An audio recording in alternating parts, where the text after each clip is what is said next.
খারাপের সাথে সাথে ভালোটাও আসে, শুধু আমাদের একটু খুঁজে নিতে হয়।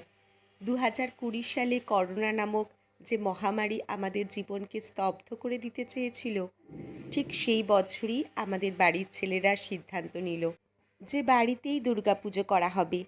যেমন ভাবনা তেমন কাজ।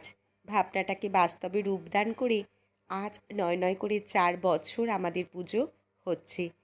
বাড়ির 3 ছেলে, মা আর আমাদের কচিকাচাগুলো সকলে মিলে আনন্দ করে মাকে ঘরে আনলো তৃতীয়ার দিন।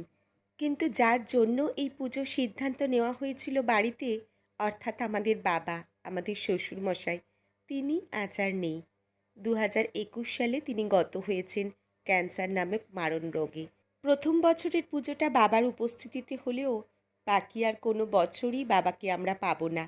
কিন্তু এই পুজো আমরা মহা আড়ম্বরে মহা আনন্দে চালিয়ে যাব।